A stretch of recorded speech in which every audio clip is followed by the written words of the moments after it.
You went to the grocery store last week and something felt off. Not dramatic, not a crisis, just more. Everything cost just a little bit more than it did before. You probably brushed it off. Inflation, the economy, whatever. But here's what nobody told you. That quiet feeling at the checkout. That small, uncomfortable moment when you look at your total and something tightens in your chest. That feeling has a name, and it has a cause. And right now, that cause has a new accelerator. What is happening in Iran is not just a news story. It is not just politics. It is a pressure point on a system that was already cracking, and you are already feeling it in your wallet, whether you realize it or not.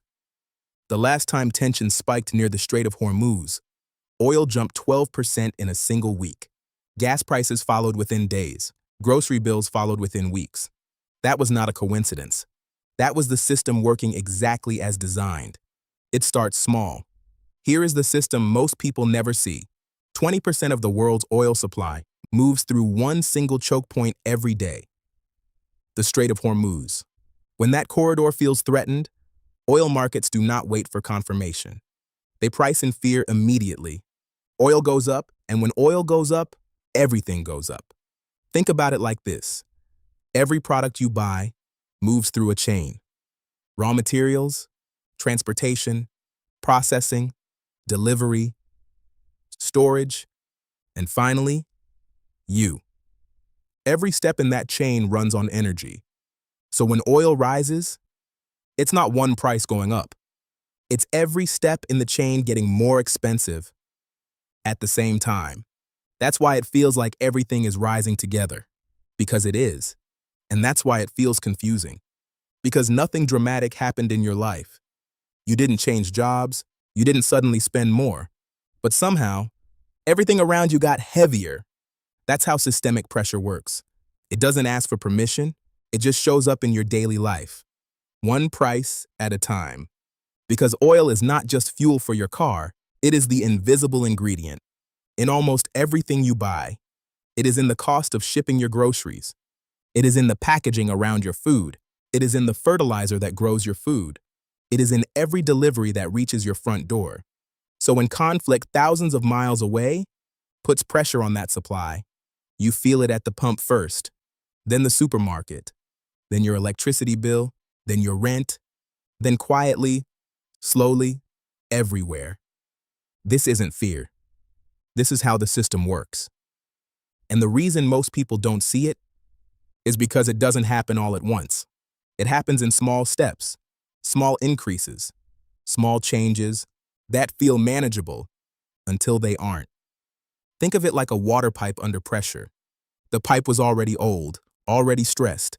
The conflict does not break it. It just adds the final pressure that makes the cracks visible. The system was already under pressure. Inflation was already elevated. Central banks were already walking a tightrope. Moments like this don't create the problem. They reveal it. You have probably felt this building for a while. That slow creeping sense that your money does not stretch as far as it used to. That your salary is the same, but life costs more. That saving feels harder, even when you are trying. And that's what makes it frustrating. You can be doing everything right, working, saving, trying to stay disciplined, and still feel like you're falling behind. Not because you are failing, but because the system itself is shifting underneath you. That feeling is real, and it has been real, for longer than the news cycle will admit. But this is where it spreads. There is a second layer to this that most people completely miss. When global instability rises, investors get nervous. And when investors get nervous, they move money. Fast. Faster than you can react. Faster than you can adjust. And definitely faster than most people even realize what's happening. They pull out of riskier assets. They move into safe havens, gold, the US dollar, government bonds. That movement has a direct effect on your life. When demand for dollars rises, the dollar strengthens, which sounds good, until you realize what it actually means.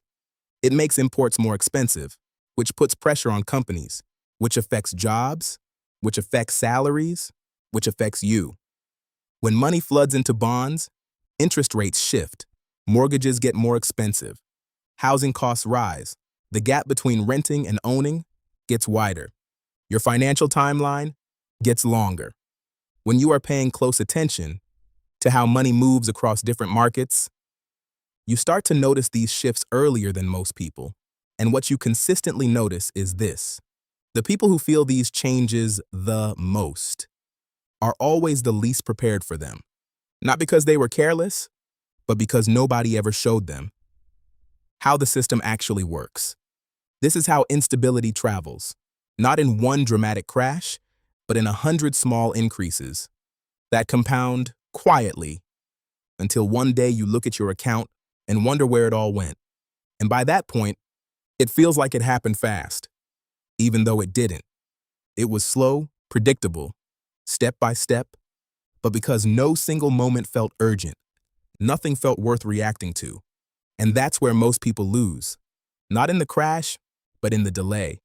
And this is where it changes. But here is the part nobody talks about. You are not just paying more for things. Your money itself is worth less. Let that land. Every month that passes, during elevated inflation, the purchasing power of every dollar, every pound, every dirham, sitting still in a savings account, quietly erodes. Imagine holding ice in your hand.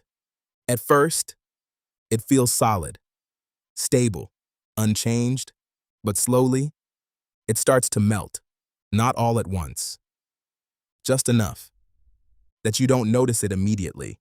That's what inflation during instability feels like. Your money still looks the same, but what it can actually do for you is quietly disappearing. It does not disappear overnight. It melts, slowly, invisibly, without a single notification. After the 2008 financial crisis, central banks flooded the system with printed money.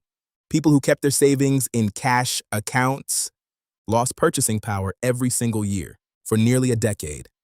They did nothing wrong. They saved responsibly, but the system quietly worked against them the entire time. This is not a new story. It is the same story, playing out again, right now. The game was designed this way, and moments like this simply turn up the heat. History is very clear about what happens next. Two groups emerge. The first group watches. They feel the pressure. They tighten their budget. They hope it passes. They keep their money exactly where it is. And wait. The second group moves, not out of panic, out of understanding. They recognize something most people miss. Instability is not just a threat, it is a transfer. Money does not disappear during these moments. It moves from those who are not positioned to those who are. During the 2020 crisis, while most people froze, asset prices dropped sharply. Real estate, stocks, Bitcoin, all fell hard. The people who had liquidity and understood what they were looking at bought quietly. 2 years later, those same assets had more than recovered. The transfer happened in plain sight. Most people missed it completely. The question is never whether these moments will happen. The question is always which group you are in when they do. And this is where it shifts. So what do you actually do? Because awareness without action doesn't change anything. Seeing the system clearly only matters if you respond differently because of it. So the real risk isn't just rising prices, it's standing still while everything around you changes. And over time, that gap compounds, quietly, until it becomes impossible to ignore. First, own what cannot be printed. When governments respond to instability, they create more money. They always have. They always will. And that dilutes the value of every unit already in circulation. So the protection is simple. Own assets whose supply cannot be expanded. Real estate and supply-constrained locations. Bitcoin, with a fixed supply that no government can alter.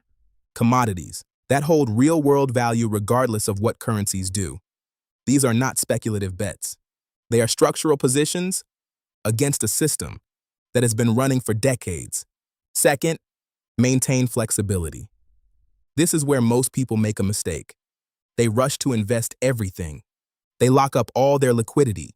And when real opportunities appear, they have nothing left to act. Liquidity is not idle. It is optionality. It is the ability to move when others can't. But maybe what feels safe is not actually protecting you. That savings account, that sense of stability, it is not neutral. It is a slow loss, disguised as safety. True safety is being positioned to move when others cannot. Third, build personal leverage, because the most resilient asset you will ever own is not financial. It is human. The ability to think clearly in uncertainty, to make decisions when others hesitate, to understand systems when others feel overwhelmed. That becomes more valuable exactly when the world becomes less predictable. Because once you see this, you can't really unsee it. You start noticing it everywhere, in prices, in decisions, in the way money moves around you. And more importantly, you start thinking differently about what to do next. Most people won't act on this, even after understanding it. They'll go back to normal. Wait, hope things stabilize, but a small percentage won't. And here is what matters most. This moment, whatever it becomes, is not the full story. It is part of a longer shift that has been happening for years. The slow erosion of purchasing power, the widening gap between those who own assets and those who only rely on income. The quiet transfer from the unprepared to the positioned. You felt this before you understood it. That discomfort at the checkout, that quiet frustration when the numbers stopped making sense, that feeling of doing everything right and still falling behind. That feeling was information. You were reading the system correctly. You just did not have the language for it yet. Now you do. And the people who come through periods like this stronger are not smarter than you. They are not luckier. They simply understood earlier how the system actually works. You are not behind. You are early. And what you do with that clarity, starting today, is entirely yours.